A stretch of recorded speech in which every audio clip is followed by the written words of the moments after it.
عزیز طلباء و طالبات، سیرت حضرت ابوبکر صدیق کے دوسرے سیشن میں آپ کا استقبال ہے۔ ہم فرسٹ سیمسٹر BBA کے پہلے سیشن میں سیرت حضرت ابوبکر صدیق، جس کو تصنیف کیا ہے مولانا اکبر نجیب آبادی و مولانا امین القادری، کے مختلف گوشوں پر روشنی ڈالی۔ مثلاً مصنفین کا تعارف ہمارے سامنے آیا، سیرت نگاری کے مختلف پہلوؤں پر ہم نے روشنی ڈالی، اور ہمارے اندر یہ جذبہ بھی پیدا ہوا کہ سیرت لکھیں اور سیرت کا مطالعہ کریں۔ سوانح نگاری، خاکہ نگاری اور سیرت نگاری میں کیا فرق ہے وہ بھی جانا۔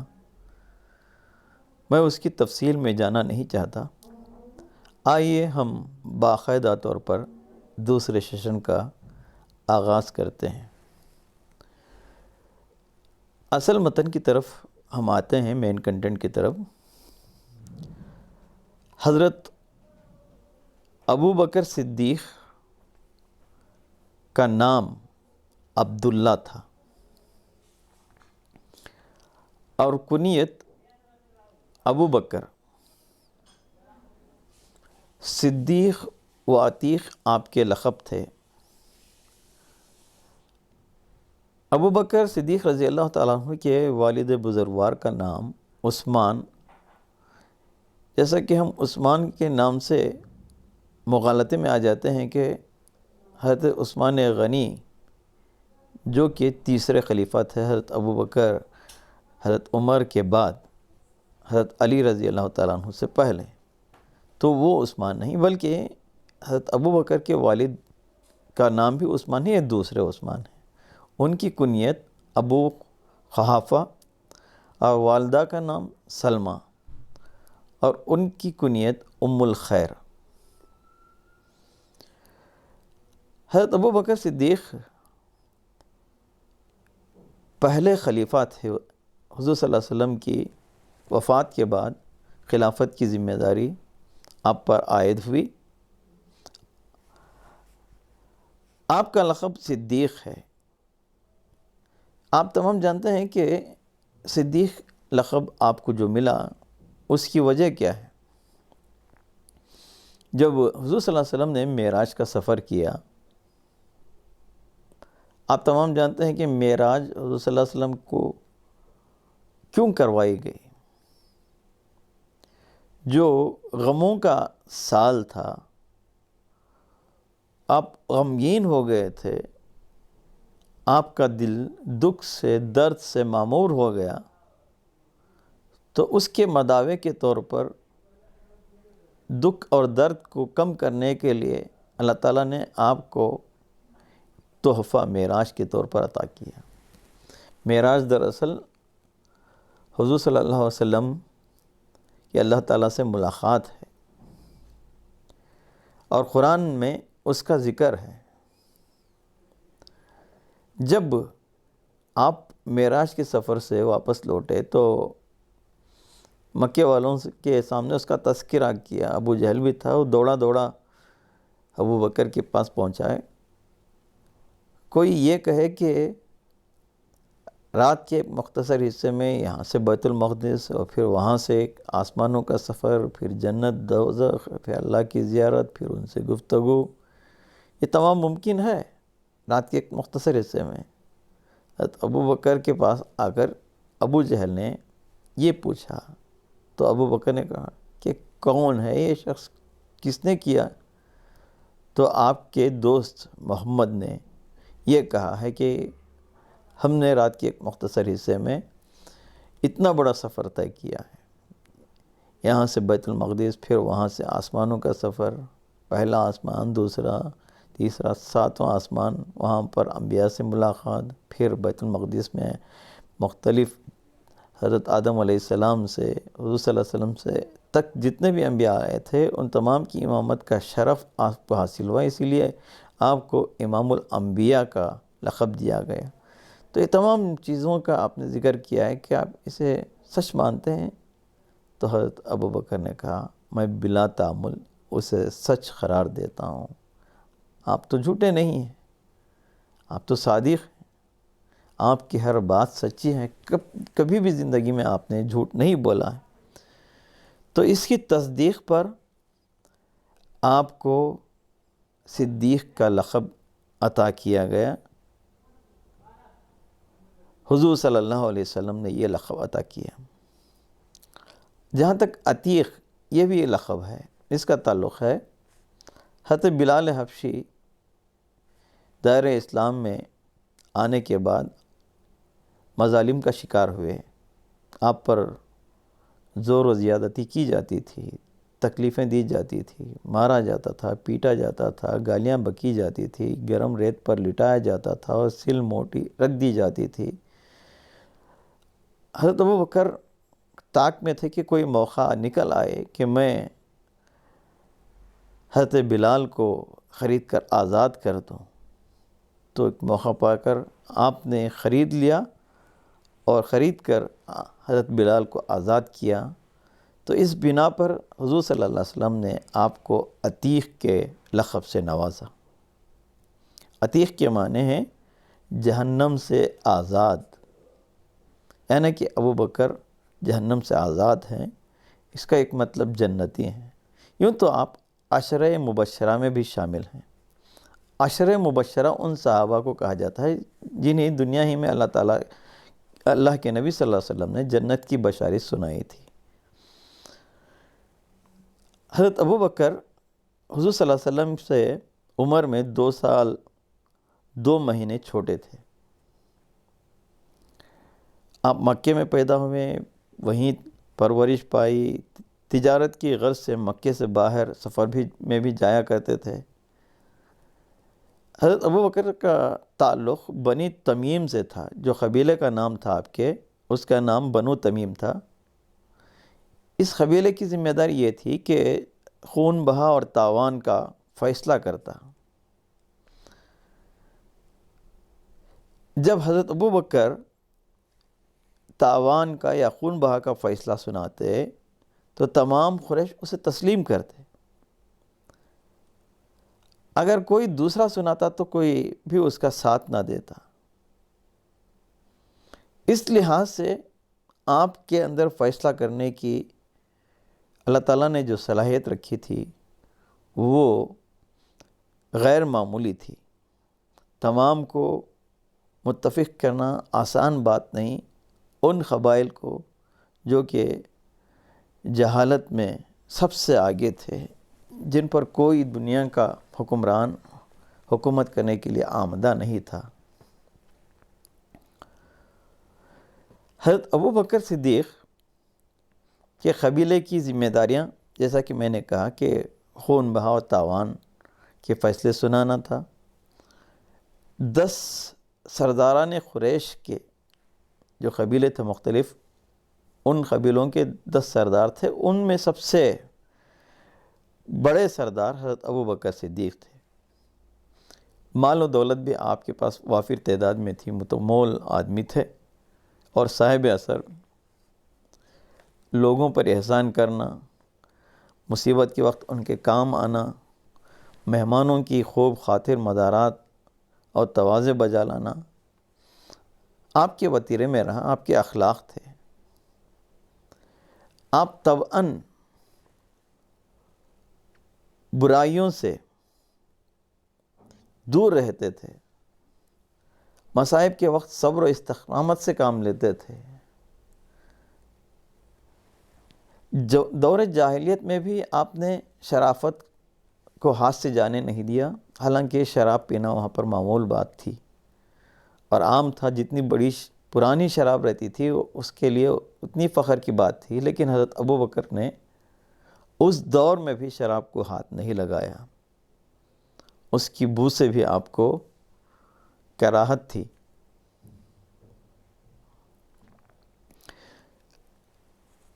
کسی نے آپ سے پوچھا کہ آپ کیوں شراب سے اتنا دور رہتے ہیں، تو ان کا جواب تھا، میں نہیں چاہتا کہ میرے بدن میں سے بو آئے اور مروت زائل ہو جائے۔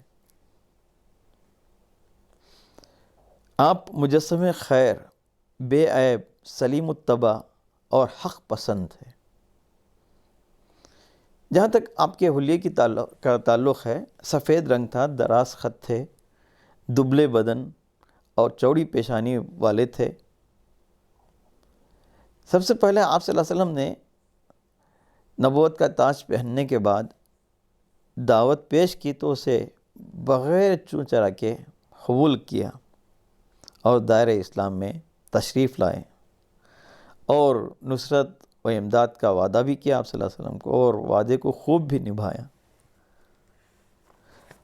حضور صلی اللہ علیہ وسلم کی اجازت کے بغیر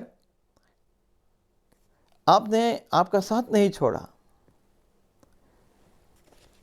ہر وقت آپ کا ساتھ دیتے رہے۔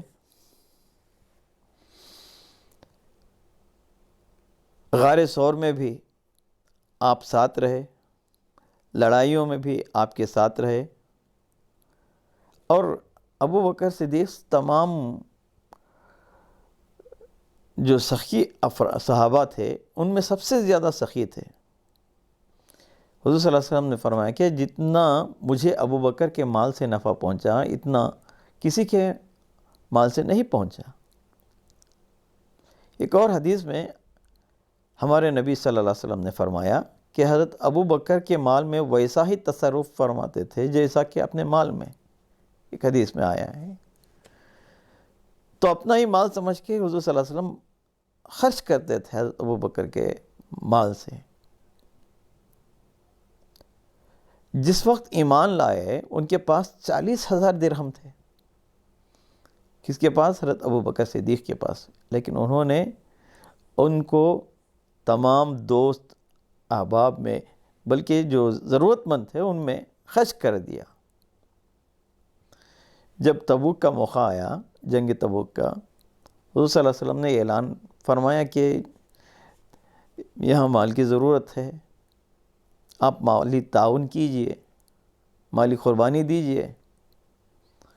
جو جس کے پاس جتنا تھا پیش کرنے کی کوشش کی، جتنا ہو سکتا تھا اتنا پیش کرنے کی کوشش کی، لیکن حضرت ابو بکر نے سارے کا سارا مال تصدق کر دیا۔ یہاں تک روایتوں میں آتا ہے کہ گھر میں جھاڑو دے کر آپ نے تمام مال آپ صلی اللہ علیہ وسلم کی خدمت میں پیش کر دیا۔ ایک چھوٹی سی ایک پوٹلی تھی، بہت بڑا مال نہیں تھا، بہت بڑا ذخیرہ نہیں تھا،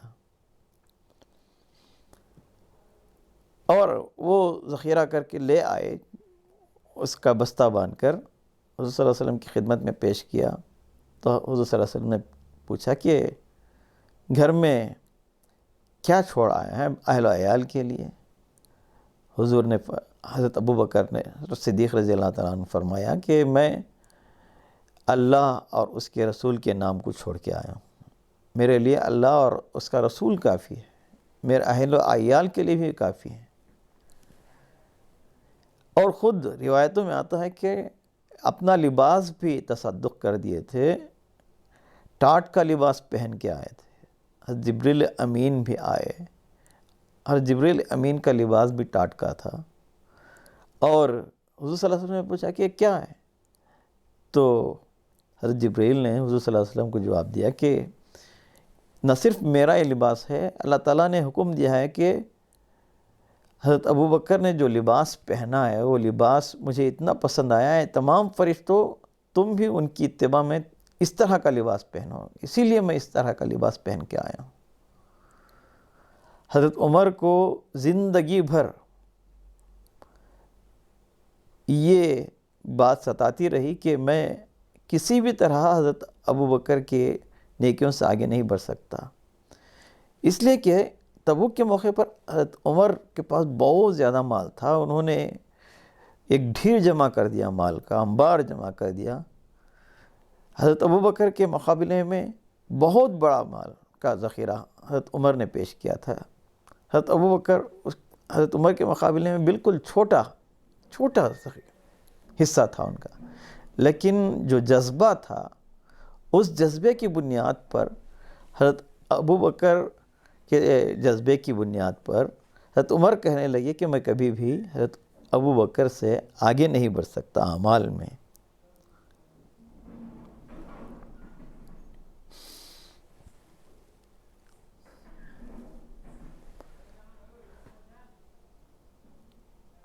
حضرت ابو بکر بہت زیادہ عالم بھی تھے، ذکی بھی تھے، قرآن مجید کا بھی علم آپ کو تھا، اور سب صحابیوں میں آپ ممتاز تھے۔ حضور صلی اللہ علیہ وسلم نے آپ ہی کے زندگی میں امام بنایا، سنت کا علم بھی آپ کو کامل تھا، حافظہ بھی قوی تھا، اور آن حضرت کا فیض صحبت ابتدائے بعثت سے وفات تک حاصل رہا، یعنی کہ پیدائش سے وفات تک آپ کا فیض حاصل رہا۔ جب بھی خلافت کا کوئی معاملہ پیش آتا تو آپ اس مسئلے کو قرآن شریف میں تلاش کرتے، قرآن شریف میں نہ ملتا تو حضور صلی اللہ علیہ وسلم کی احادیث میں تلاش کرتے، اگر وہاں بھی نہ ملتا تو دوسرے لوگوں سے مشورہ کرتے، اولو الامر کی بات وہاں پیش آتی۔ قرآن مجید کی تدوین کا سلسلہ بھی آپ کے دور میں شروع ہوا، جو حجاج بن یوسف کی حد میں تکمیل کو ہوا۔ حضرت ابو بکر کا ایک اور کارنامہ یہ ہے کہ مسجد نبوی کی اصل جو زمین ہے مسجد نبوی کی، اس کو 10 دینار میں خرید کر آپ نے وقف کر دیا تھا۔ حضرت کے دنیا سے پردہ فرمانے کے بعد جو خلافت کا مسئلہ تھا بہت تشویشناک تھا، وہاں پر بہت سارے اختلافات آنے کے چانسز تھے۔ حضرت ابو بکر نے حضرت عمر اور حضرت ابو عبیدہ کے نام خلافت کے لیے پیش کیے، لیکن حضرت عمر نے آگے بڑھ کر حضرت ابو بکر کے ہاتھ پر بیعت کی اور ان کی خلافت کا اعلان کر دیا۔ اگر اس وقت ابو بکر خلافت کو قبول کرنے میں تعامل کیے ہوتے تو ایک بڑا فتنہ کھڑا ہونے کا اندیشہ تھا، ایک بڑی دراڑ پڑ جاتی تھی۔ اس فتنے کو ختم کرنے کے لیے حضرت عمر نے حضرت ابو بکر کے ہاتھ پر بیعت کی۔ حضرت ابو بکر صدیق کے خلافت میں زکوٰۃ ادا کرنے کا معاملہ بھی پیش آیا کہ اختلاف ہوا کہ زکوٰۃ ادا کریں یا نہ کریں۔ کچھ قبائل کے سرداروں نے درخواست دی کہ ہم نماز ادا کریں گے لیکن زکوٰۃ معاف کر دی جائے، زکوٰۃ ہمارے لیے بوجھ ہے۔ حضرت ابو بکر نے انکار کیا اور یہ کہا کہ خدا کی قسم اگر زکوٰۃ کا ایک جانور یا ایک دانہ بھی کوئی قبیلہ ادا نہ کرے گا تو میں اس سے ضرور قتال کروں گا۔ یہ بات حضرت ابو بکر نے کہی اور اس فتنے کو روکا، تدارک کیا۔ یہ خبر پوری جنگل کی آگ کی طرح پھیل گئی تمام قبیلوں میں، اور آپ نے عزم راسخ سے اس کام کو انجام دیا۔ صوبوں کے عاملوں نے زکوٰۃ کے اصول نہ ہونے کی اطلاعات پہنچائیں تو حضرت ابو بکر نے پوری مستعدی، کامل ہمت و استقامت کے ساتھ اس کا مقابلہ کیا اور اس فتنے کا تدارک کیا، خاتمہ کیا، خطوط روانہ کر کے، قبائل سے بات چیت کر کے، ان کو سمجھا کہ اس فتنے کے بعد ایک اور فتنہ کھڑا ہو گیا تھا، وہ مرتدین کا تھا۔ حضرت ابو بکر صدیق نے ایک فرمان تحریر فرمایا اور قاصدوں کے ذریعے تمام قبائل تک یہ خبر پہنچائی اور فوج کے 11 دستے تیار کیے اور اس طرح کے فتنے کو روکنے کے لیے ان کو مختلف سمتوں میں بھیجا اور مختلف لوگوں کو، قبائل کو اس سے روکنے میں کامیاب بھی رہے۔ آپ نے 11 علم یعنی کہ 11 جھنڈے تیار کیے اور 11 سردار منتخب کیے اور ایک ایک جھنڈا ہر ایک سردار کو دیا اور ہر ایک سردار کے ساتھ ایک ایک دستہ فوج کا روانہ کیا۔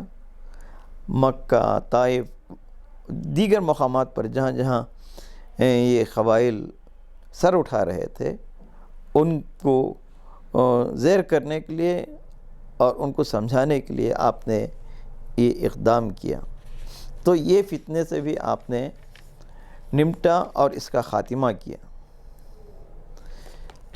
حضرت ابو بکر رضی اللہ تعالیٰ عنہ کے دور میں مختلف جنگ بھی ہوئی، وہاں پر 2 سلطنتیں بڑی تھیں، ایک روم کی سلطنت اور دوسری ایرانی شہنشاہی۔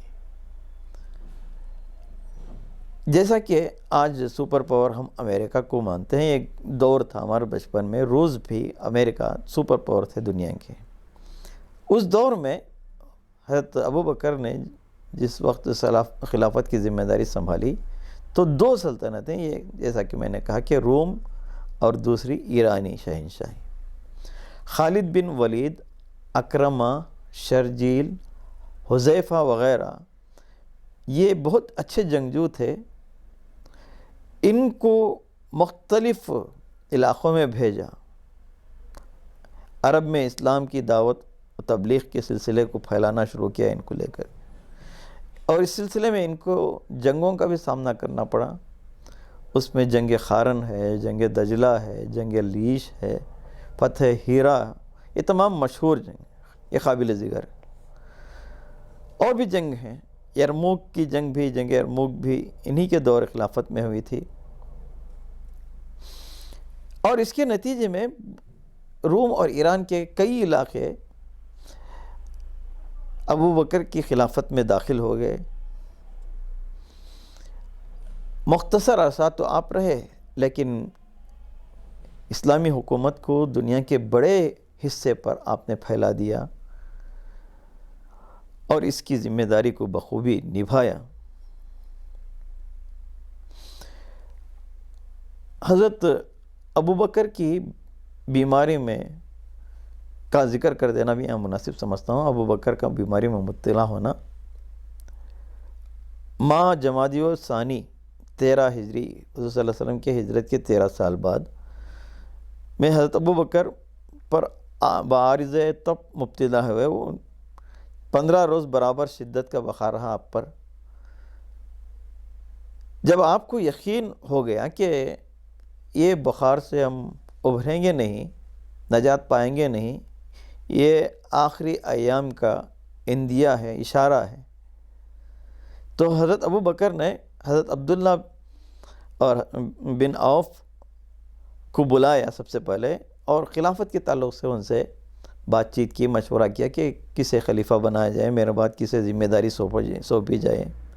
پھر اس کے بعد حضرت عثمان کو بھی بلایا، پھر حضرت علی کو، حضرت طلحہ کو، ان تمام کو بلا کر مشورہ کیا، اور حضرت عمر رضی اللہ تعالیٰ عنہ کے تعلق سے گفتگو کی کہ کیا یہ مناسب نہیں کہ حضرت عمر کو خلیفہ بنایا جائے۔ تو سب کی رائے یہی تھی کہ بہتر ہے کہ حضرت عمر کو خلیفہ منتخب کیا جائے۔ چنانچہ تمام کے مشورے کے بعد حضرت ابو بکر صدیق رضی اللہ تعالیٰ عنہ کو خلیفہ بنا دیا گیا۔ حضرت عمر کو حضرت ابو بکر کے وفات کے بعد منتخب نام آپ کا ہو گیا، تو تمام نے اس پر منظوری دے دی۔ حضرت ابو بکر کے جیسا کہ آخری ایام کا ذکر کیا کہ بخار کی وجہ سے بہت تکلیف ہوتی تھی آپ کو، اسی تکلیف کی وجہ سے اسی بخار میں 22 جمادی ثانی 13 سنہ ہجری کی مدینہ منورہ میں رات میں آپ نے وفات پائی۔ آپ کی روح قفس عنصری سے پرواز کر گئی اور آپ اللہ تعالیٰ سے جا ملے، اور حضور صلی اللہ علیہ وسلم کے پہلو ہی میں آپ کو دفن کیا گیا، آپ مدفون ہیں۔ تو یہاں تک ہمارے سامنے بہت ساری باتیں آئی کہ حضرت ابو بکر کس قدر خوبیوں کے مالک تھے، تو ان کے اندر کیا خوبیاں تھیں، ان خوبیوں کی وجہ سے حضرت ابو بکر کی کس طرح لوگ توقیر کرتے تھے۔ آئیے ہم اس سیشن کا یہاں اختتام کرتے ہیں۔